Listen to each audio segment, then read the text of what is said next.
To'g'rida hamma narsa haqsiz bo'lsa, bu yaxshimi? Bu yaxshi emas. Amaliyotda oxirgi hisobda mush iste'molchiga yaxshi emas. Hamda bu gapning jarayoni mundaq. 20 necha yildan beri shu internet madaniyatining taraqqiy qilishi bilan, texnikaning taraqqiy qilishi bilan internetda menfi mush haqsiz andiza deydigan bir savdo andisi bor. Kishilar nurg'un mazmunlarni, nurg'un mulozimatlarni to'g'rida haqsiz bahramon bo'ldi. Hamda bu to'g'rininki bir uchur taqtishdagi aplik bo'lish, shu qulayliqligidan foydalanib taraqqiy qilgan bir savdo andisi. Hamda buningki yaxshi tarafim bor, yomon tarafim bor. Yaxshi tarafi qanday bo'ldi degan chaqda iste'molchilar nurg'un mazmun mulozimatlardan haqsiz bahralandi. Ham ilgiriki bahosi nomuvofiq o'sib ketgan mollarning bahosi muvofiq tengshaldi. Bu yaxshi tarafi.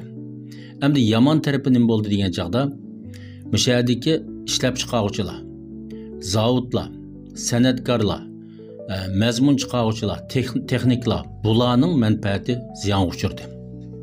Hamda bu qanday deganda oldingi qatordagi shu kuchli shirkatlar shu menfi mo'shi degan haqsiz andizdan foydalanib bir qism mulozimat, bir qism mazmunlarni haqsiz qo'yib o'tish orqali oldi bilan odamlarni to'plab olib, uning keyindan haq oladigan, pul topadigan mandaq holatni shakllantira oladi. Shakllantirgandan keyin cho'ng shirkatlar bu ishning foydasini ko'rdi. Amaliyotda tig-takni aytgan chog'da biz haqsiz bahrlangan bu mazmunlarning hech qaysisi tig-takni aytgan chog'da haqsiz emas. Bozorda bo'lsin, internetda bo'lsin, hech qachon butunlay haqsiz bir narsa bo'lmaydi. Hamma narsaning tig-takida bir haq bor. Hamda bu oldin qatordagi shirkatlar bu haqsiz andizni yaxshi o'ynagandan keyin uning keyindagi nurg'unlagan bu doiraga kiramagan, buning foydasini ko'ramagan san'atkor, cho'lpon, texnik Önərvən bulağa ziyan bo'ldi.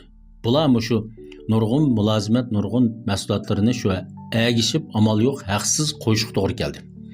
Haqsiz qo'ygandan keyin bular shu haqsiz qismiga qatnashdi, haq oladigan qismiga qatnashamadi. Qatnashammagandan keyin bularga ziyan bo'ldi.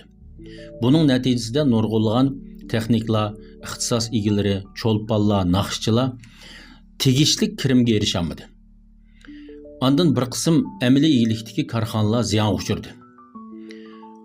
Xuddi hozirgi g'ulg'uli bo'layotgan shu Jibodaga o'xshash, garchi kishilarga nurg'un qulayliklarni yaratgan bo'lsa-mu, oldin qatordagi cho'ng cho'lponlar shu baho jang qilib, hattoki zinaga pul ko'ydirish orqali, zinaga mol setish orqali butkul bozor ekologiyasini ma'lum darajada qalamqon qildi. Shuning bilan amaliy iyilikdagi nurg'un zavodlar taqaldi yoki ziyon uchirdi. Hamda bu ziyon uchirgandan keyin buning ziyini kimga bo'ladi desa, yana cho'glab kelib iste'molchilarga bo'ladi. Oxirgi hisobda bu bozor qalamqonlashadi. Yoki saxtamonlar ko'payadi. Zavodlar ziyon tassa, zavod ishlagan nurg'un xizmatchilar bularning kirimi tugaydi yoki oziydi. Cho'glab kelib butkul jamiyatninki normal ekologiyasiga ta'sir ko'rsatadi.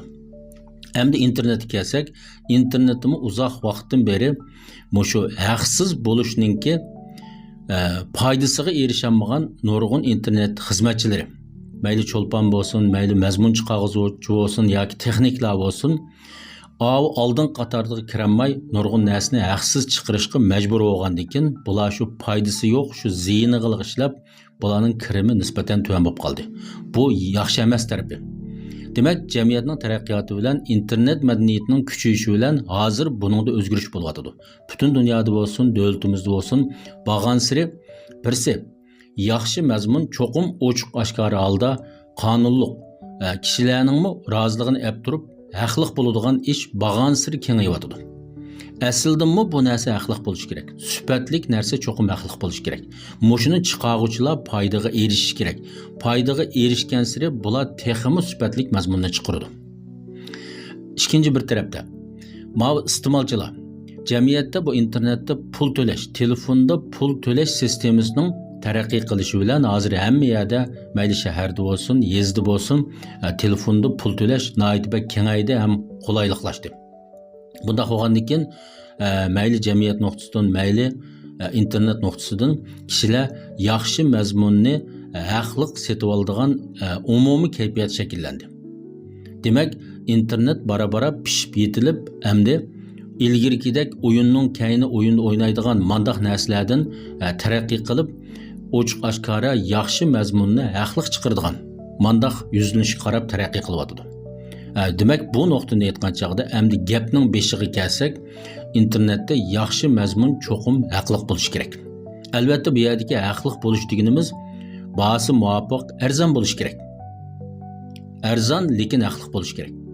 Masalan, bir naqshchini olsak, u naqshchi bir naqsh chiqarsa, bu naqshni masalan bir ko'y ikki ko'yga anglasak, har qanday odamga hozir bir ko'y ikki ko'y ig'ir kelmaydi.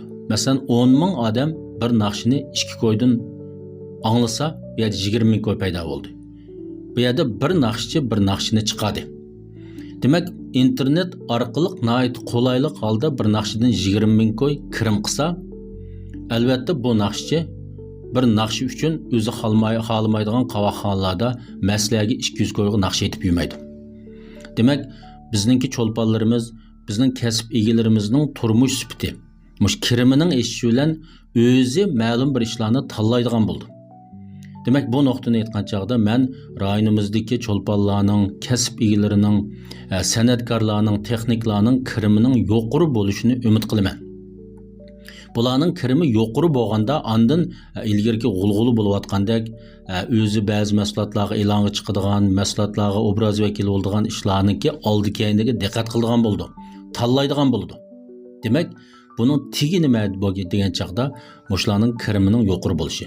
Albatta, bu kirimning yuqori bo'lishi to'g'ri yo'l bilan kishilarni qoyil qilib turib, bozorning siniqidan o'tib turib kirimi yuqori bo'lsa, har qanday odam o'zininki so'z harakatiga diqqat qiladigan bo'ldi.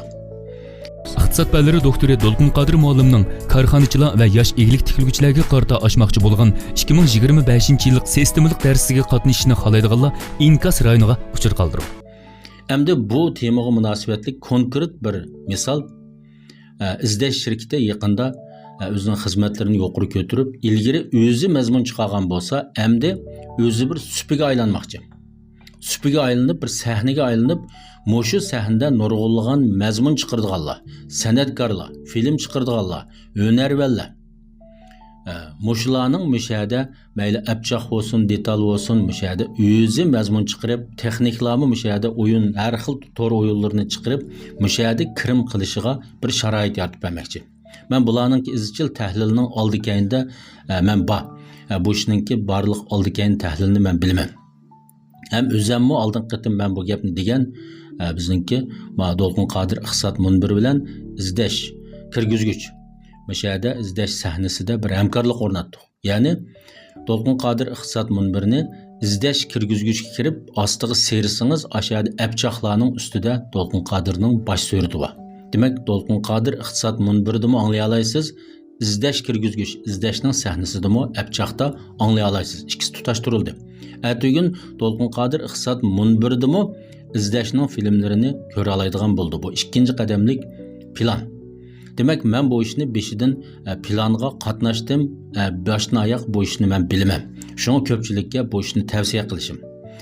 Endi bu gapni boyagi gap bilan bog'lab tushundirsak, mushadagi bir maqsad nima deganda, rayonimizdagi san'atkor bo'lsin, naqshchi bo'lsin, texnik bo'lsin, mazmun chiqaruvchilar bo'lsin yoki film tarjima qiluvchilar bo'lsin, bundan keyin bara-bara cho'qim o'zining amgiga, texnikasiga loyiq haqliq bo'lish kerak, haq elish kerak, nurg'un odam pul tepish kerak.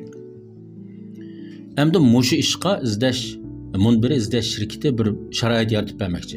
Masalan, 3 cho'ng tur bo'yicha. Birinchisi mushu har xil qismliq film deymiz, hozirgi nihoyatda moda bo'layotgan, internetda qiziq bo'layotgan mush danju.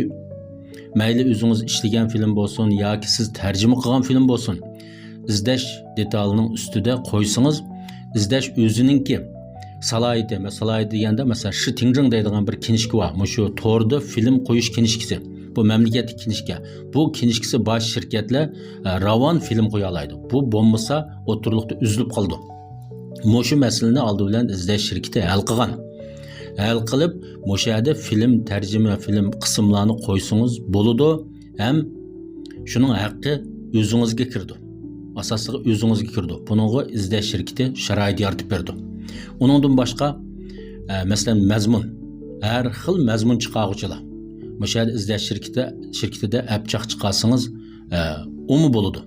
Onundan başqa nurgun məşu proqramlar texnik ballağı. Yəni bir fürsət var da, məş toğru münasibətlik, toğru oyunları, hər xil qiziqarlıq detallarını, əpçaqlarını məş izləş səhnəsinin üstüdə çıxırıb kirim qısınız buldu. Hazırca məş 3 çoğ kategoriya boyunca izləş səhnəsi köpçülükə şərait yaratıb əməkçi. Әмді жығып айтқанда, әмді 5-дегі гәп кәсәк, тор мәдениеті tərəqqi qılıb, бара-бара әмді süpətlik, məzmun, haqlıq bolduğan dəvrəyə qarab mаңды. Biz bildiğin məsələn, alma şirkətinin sistemisi mi əzəldən yaxşı məzmununu haqlıq qıb gələn. Demək, bir məzgil internet izdiniş bəsquşida bir türküm məzmunlarını haqlıq qılğan bolsa, bu mu şu dəvrinin alaylığı. Lekin bu dəvrninki bir qism adamlarga foydasi yetdi, bir qism adamlarga foydasi yetmedi. Endi ma yetmagan adamlar bundan keyin bulag'imi fursat keldi. Mayli texnikangiz bo'lsa, mayli filmingiz bo'lsa, mayli naqshingiz, filmlaringiz bo'lsa, endi shundaq tor supilarda, masalan, jumladan izlash sahnasi degandek tor supilarda o'zingizning bilimini, o'zingizning san'atini, o'zingizning texnikasini pulga aylantirsangiz bo'ladi. İzlash supisi endi pulluq məzmunlarını qollamoqchi. Bu yerda endi har kuni necha 100 ming abont bor. Bu yerda buni umumiy sahnani qizitish, bu izlashninki xizmati ham mushaga chiqqan barliq qatnashquchilarninki oxirgi natijasi.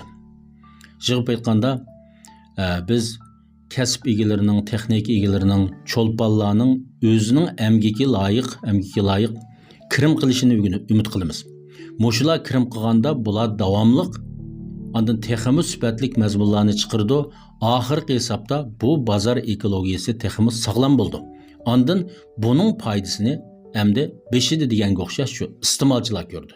Iste'molchilar bag'ansiri texmi sifatlik mazmundan bahramand bo'ladi. İzlash supsiga qatnashmoqchi va yoki bu to'g'risidagi tafsilotlarni egallamoqchi bo'lsangiz, bu unidorni qo'shib oling.